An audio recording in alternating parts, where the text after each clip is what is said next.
Welcome to Fortress of Faith with Tom Wallace, calling North America to repentance and revival. Well, we're back once again at the corner of truth and courage. Thank you for joining us here today at Fortress of Faith. Well, folks, yesterday we were talking about England. England, have you lost your mind? Things that are going on over there. And now I'm reading stuff that Canada is about to do. And I'm saying, Canada, have you lost your mind as well? Canada is saying, the government up there is saying, we're going to take 1,000 refugees from Gaza. I applaud the compassion and love and care that Canada has for foreign people who maybe are less unfortunate and have said, hey, come live in our country. Come make Canada your new home. And, we welcome those of you that are refugees. I applaud any country that takes refugees. But there are some things that you need to probably look at it a little harder. Some refugees that you might take may be terrorists, may have an ideology that wants the destruction of anything other than Islam. And are you really doing your nation a service for the help of a few to harm the many? Well, that's going to be our discussion here today at Fortress of Faith, and I'll give you my opinion, my thoughts on that here today. You may disagree with them, and that's okay.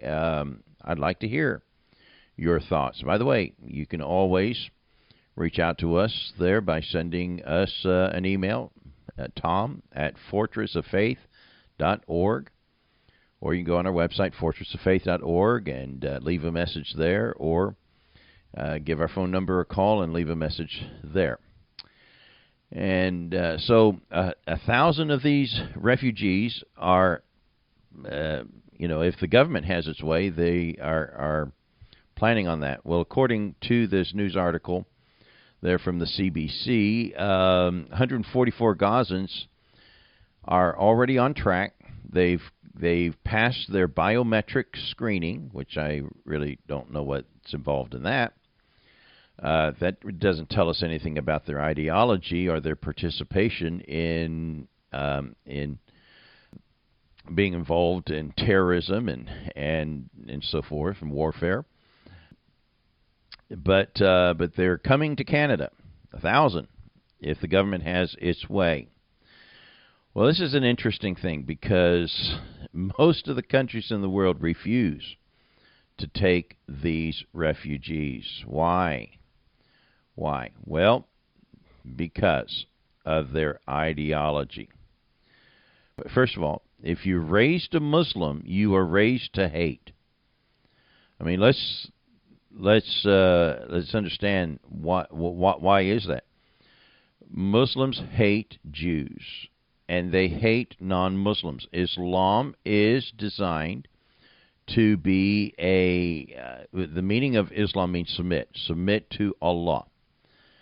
And the Quran teaches that the filth in the world, the kuffar, which are the unbelievers, they're the filth, that there'll be one day peace in the world once they've rid the world of filth, of the kuffar, of the unbelievers.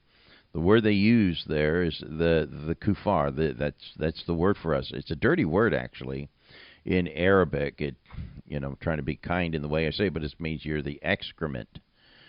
And you can figure out what I'm talking about there. And so that's the ideology that, the mindset that's within it. Why do they hate the Jews so much? Well, there's a few reasons. One, the Jews are the prophet killers. They killed the prophet Muhammad. Muhammad died at the hand of a Jew. It was actually a Jewess, a woman, and her name was Rahana. But I think she probably had a legitimate reason to do what she did to the Prophet Muhammad. Muhammad chopped off her husband's head, lied to them, to the Banu Qurayza tribe, told them that they could all leave and go free and leave the country, and they came out, and Muhammad turned to his people and told them war is deceit, and captured these men and chopped off their heads. Rahana's husband was one of them, and then Muhammad took her to be his war booty and took her to his bed and eventually made her one of his wives, and she poisons him. And so he dies from this, and so the Jews are the prophet killers, and the Jews rejected him as a prophet, and there was a deep hatred that developed there when that happened. And then there's another side to it, another wrinkle, and this brings us to the Palestinians. Who are these people, the Palestinians? Well, the idea is that they're descendants of the Philistines. All right, the Philistines, Palestine. Palestine is what we call the land of the Philistines. The problem with that is that Philistines are not Arabs. And these people are supposed to be Arabs. And so how do you get a Philistine to become an Arab? Arabs are descendants of Ishmael. They're not descendants of the Philistines. So, first of all, we've got a historical record there. We try to create a historical record. All these people have roots here. They've been back all the way since Bible times. These are the Philistines. Yeah, but everyone that's there are Arabs. They're sons of Ishmael. And this is another thing that is in play. Being sons of Ishmael, they believe the sons of Ishmael have the rights to the Holy Land, to the land that was promised to Abraham. He was the firstborn son, and in the Quran, it was Abraham who is the one who is honored. He's the one who was taken up into the mountain to be sacrificed and spared. He was the son of faith. And so he's the one of blessing. He's the one who gets the covenant of Abraham, the land.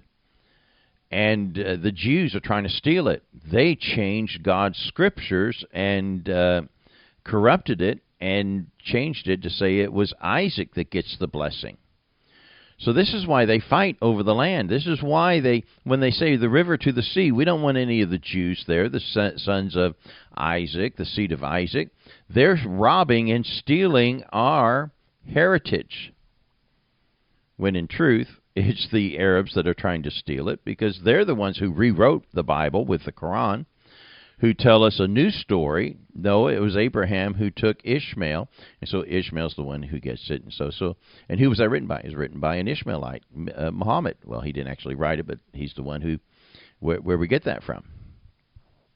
So all this conflict that's going on there goes all the way back to the days of Abraham and Isaac and Ishmael. And then they throw in this confusing thing of the Philistines and the so-called Palestinians. So these people that are in Gaza are Arabs. They're Jews. They're Arabs. Sorry, not Jews. They're Arabs. Seed of Ishmael, pretending to be Philistines. Well, the Philistines were wiped off the face of the earth by the Assyrians many, many, many, many years ago. There's none of them around anymore. These people originally came, they were sea people that came into Israel in the Old Testament days. So they're not indigenous to that area in the first place. They captured lands and of Israel. So let's look at what's going on. Egypt has said, we're going to take 1,000 of these refugees. Finally, they were forced to do it, but they're not allowing them into Egypt, really. It is Egypt, but it's out in the wilderness. It's out in the Negev, and they've got settlements there, camps that they're taking in these refugees. Now, Al-Sisi did not want to take them. Everyone out there saying, no, we don't want these people. They don't even want them in their own country. Why?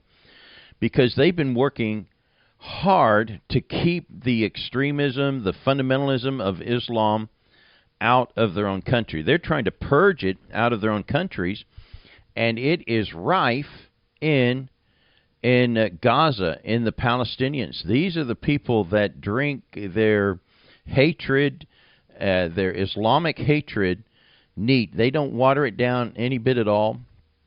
And yes, they've been embattled and hardened and hurt because of what Israel's done. But let's be fair. Israel would not have gone into Gaza had the Gazans not attacked Israel like they did on October 7th and did the butchery that they did and brought the hostages into Gaza. And Israel has been consistent with this. Release the hostages and all this will be over. But they refuse to do so. They keep holding on and keep the war going. And thus, Israel has pounded them again and again. They try to do it as careful as they can to go after the militants. And, they could have simply dropped a few big bombs out there and ended everyone's life in Gaza if they wanted to. Israel has the capability. If they wanted to wipe them into the sea, Israel certainly has the capability. But no, they're trying to pinpoint and do all that they can to try to spare as much civilian life as they can. Meanwhile, Hamas uses the Gazans, the Palestinians, not only as people to fight the war for them, but they use them as human shields. Hamas could carry and Hamas, these people primarily are Egyptians that came into Hamas. That's who came into Gaza. Hamas is a front of the Muslim Brotherhood, as we've talked about here recently on our show. It's very clear in their charter in Article number 2 that that Hamas is a wing of the Muslim Brotherhood, there for the destruction, to fight the Jews within Israel. And that is their mission, and they're using the Palestinians as their as people to recruit into their army and as human shields. And they've been using them as human shields for a long time. But the Palestinians don't overthrow Hamas. They're sympathetic with them. They voted for them to come in. They asked them to come in. Why? Because they are in full agreement with them. Now, many maybe are beginning to say that was a mistake. This is only bringing death and destruction and a life of misery. And my heart does go out for them. They need a place to go. They need some refuge. But let's encourage Egypt to grow that camp. Maybe Canada should say, hey, we're going to help you to take in an extra 1,000. And we're going to send funds. I know America has got to have leaned really hard on Egypt.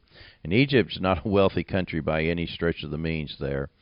And so I know America has made an agreement with them. They're probably getting lots of shekels as a result of this.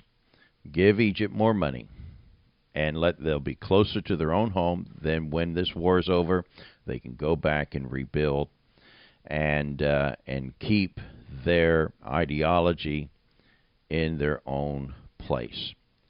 Bringing it to Canada will be a huge mistake, in my opinion. So what's your opinion? Maybe you got a different view. Maybe you got a different idea. Love to hear it. Well, that's going to be it for today. We hope you'll join us again tomorrow at the Corner of Truth and Courage. God bless you.